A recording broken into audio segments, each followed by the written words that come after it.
Welcome back. We are on the track with the Manumit podcast here. Yes, Manumit, meaning freedom.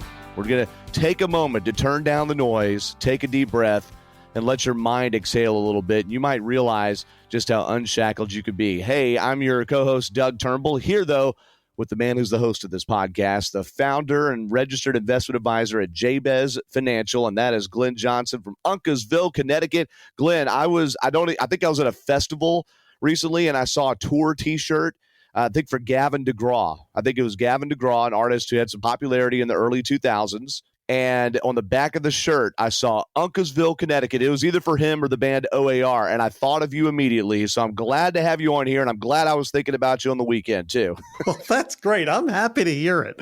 You know, it's when you're able to have an impact, people think of you. That's awesome. And, you know, it's funny because that's what I do when I wake up in the morning. Yeah. I'm thinking about, I'm like, all right, who's God put on my heart and in my mind today?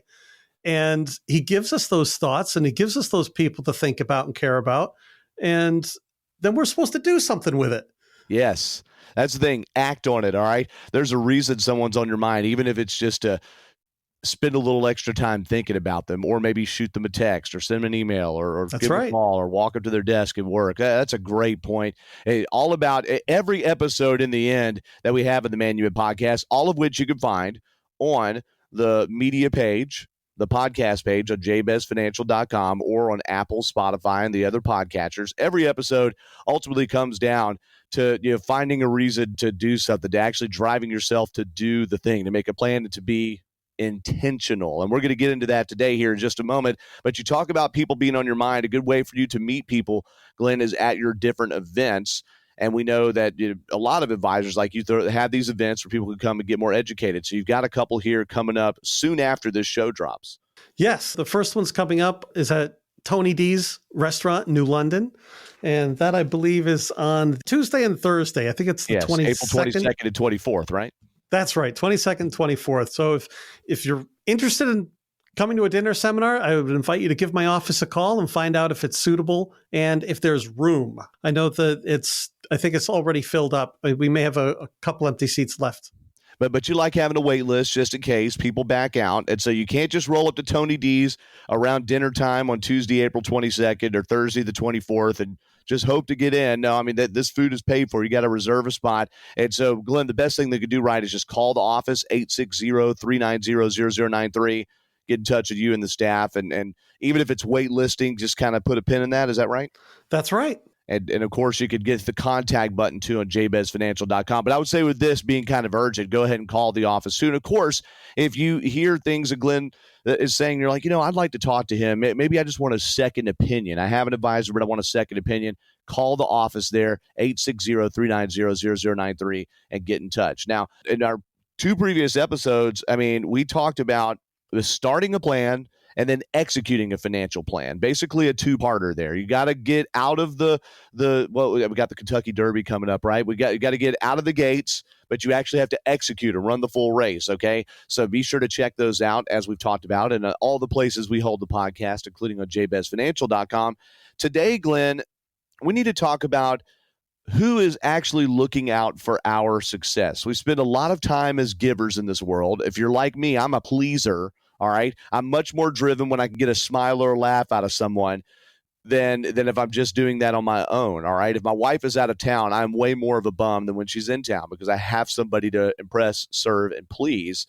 And of course, that might not be the recipe for success, Glenn. No, there's going to be a lot of enjoyment and fulfillment that comes from that.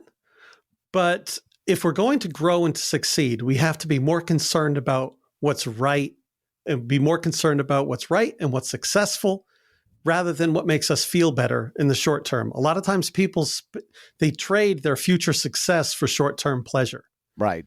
And if we really want to have a more successful future, we have to be getting the right input from somebody who cares more about our future than our present comfort.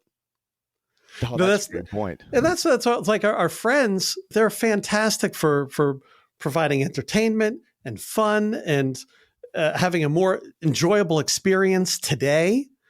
But sometimes it can be more of a party pooper that comes along and says, well, you got to be taking care of this because of your future, or you've got to watch out. You don't want this to happen or that to happen. And it's kind of a downer. However, and that's why growing up, when we have the parents that are telling us, do this, don't do that, but we're saying, but I want to do this. This is more fun. We still need those parents because of our immaturity as children. But as we get older, maybe we've matured and have become responsible adults. That doesn't mean that we still don't have a future, that what we do today significantly impacts it. So those parents, they've since passed on. Yeah. And so now that responsibility to be able to have that self-discipline, or to be able to pursue relationships with people that can give us that guidance, we have to pursue it ourselves. And we're seeing a lot in today's generation, and I am a millennial, all right? So I'm 39 years old. I'm right there in the thick of the millennial deal. But millennials and Gen Z get beat up all the time in the media for basically being adult children, right? Or children, adults, That's whatever right. you want to call it, in many different respects. But I'm sure people beat up on your generation, Glenn, too. Like that's just endemic of what happens. But one thing is, because parents have been so involved, they've had so many more tools, so many more ways to be in touch with kids. The expectation has gone up that, hey, mom and dad are always there whenever there's a problem, even if I'm 35 years old. And at some point, when they're not able to help, or when you see the shortcomings in your parents, that was a big part of my adulthood, although my parents were great, were and are great people. When you see shortcomings of them, suddenly it's like that whole image can shatter, and you realize, wait, I'm standing, I'm like King Midas, or rather the emperor with no clothes. What? So how do you recommend then that people start changing that mindset to be interested in their own success so they can push forward? Well, they have to realize that their future is themselves. And so when you rob from your future for the benefit of your present, you're literally stealing from yourself. And the long-term consequences of it are always more severe. Because if you think about it, you've heard, as you sow, so shall you reap.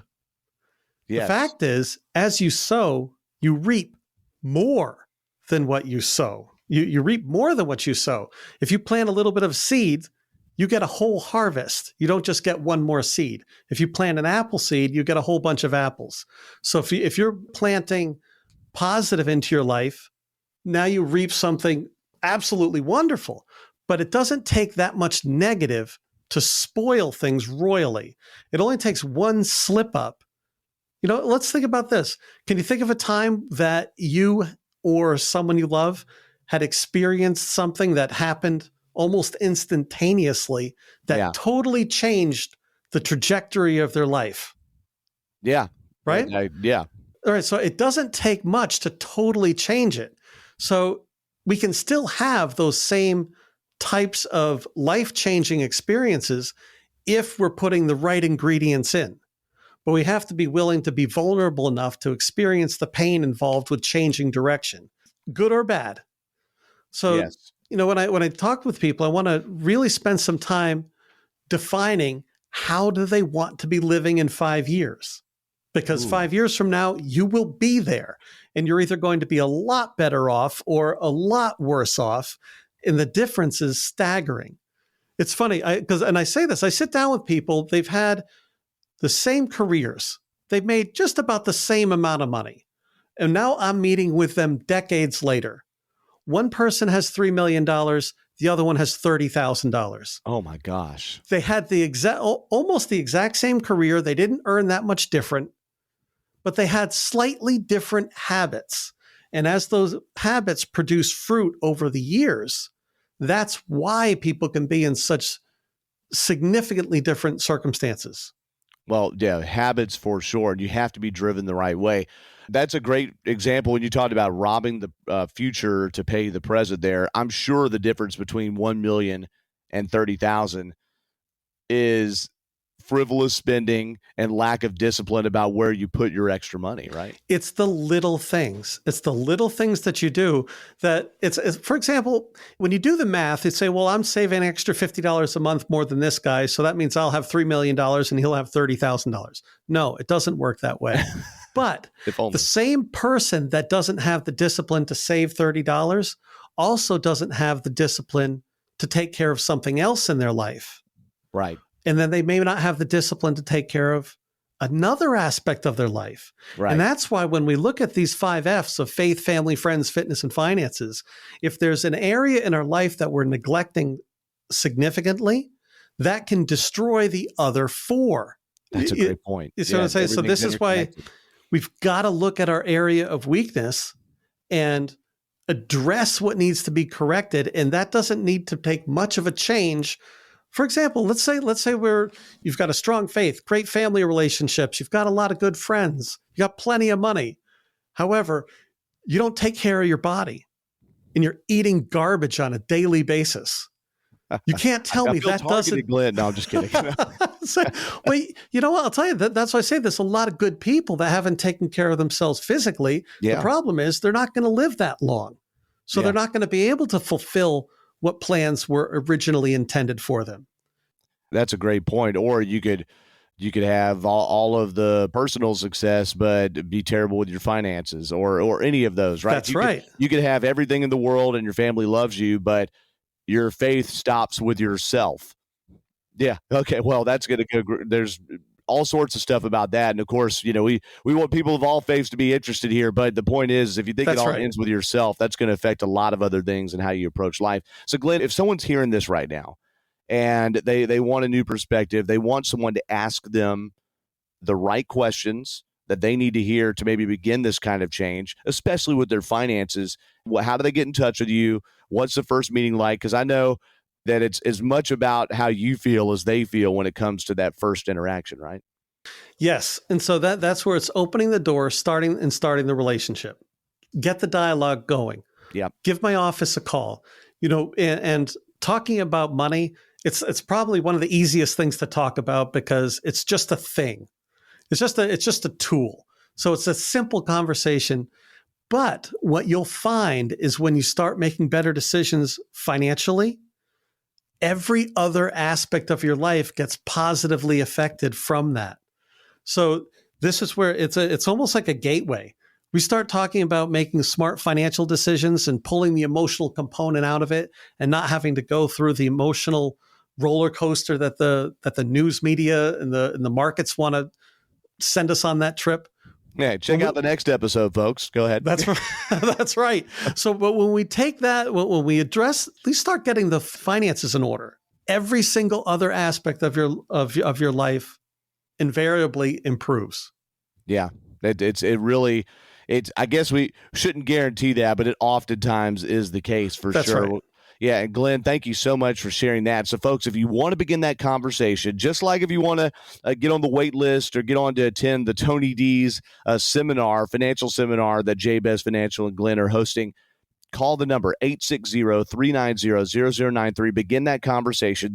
A lot of the steps that you need to take financially it's not wise to do them on your own, but it takes driving yourself. I mean, from the inside, driving yourself to get the conversation started, to get the right help. 860-390-0093 or go to jabezfinancial.com. Top right hand of the page, you click the contact button. You can also see links on the page to the past podcasts and Facebook, LinkedIn, YouTube, Instagram, Jabez Financial, Glenn and the team. They're on all the socials out there. And Glenn, I know y'all been putting out short videos that are little excerpts from the podcast too, so you can check those out. Maybe you don't want to share the whole episode with your friend, but someone wants to hear this 30 or 45-second clip of what you have to say. There's just a lot to learn there. Glenn, they've got to get it started too. And one last thing too, there's a book tab on jabezfinancial.com. Glenn is co-authored the book, The Motivation Manifesto. It has a chapter written in there, a book that's co-authored by Les Brown. So be sure to check that out. You can buy it there. I think we covered all the bases there, Glenn, as baseball season gets underway. But I appreciate you sharing this really important nugget of knowledge. All right. Thank you. The pleasure is mine. He is Glenn Johnson, registered investment advisor and the founder of Jabez Financial. We thank Glenn, of course, for making his time aside here. He's been busy meeting with people in the office, so he's got to get back to that, I know, soon. And we thank all of you for listening, and to our producer, Daniel Sallerson there, who is coming back from vacation and having to dive right into this and snip it right up and get it published. So for Glenn and Daniel, I'm Doug, and thank you so much for listening to the Manument Podcast. We'll have another episode coming your way here shortly. Investment advisory services offered through Jabez Financial, LLC, a registered investment advisor firm. Registration is not an endorsement by securities regulators. By contacting us, you may be provided with information about insurance products, including annuities, offered through Glenn Johnson, Connecticut Insurance, license number 4628409. The firms are separate entities. Annuity guarantees rely on the financial strength and claims-paying ability of the issuing insurance company and are not offered by Jabez Financial, LLC. Read your contract for restrictions, limitations, or penalties. Jabez Financial, LLC is not licensed in all 50 states. To find out if Jabez Financial, LLC is licensed in your state, please call 860-390-0093.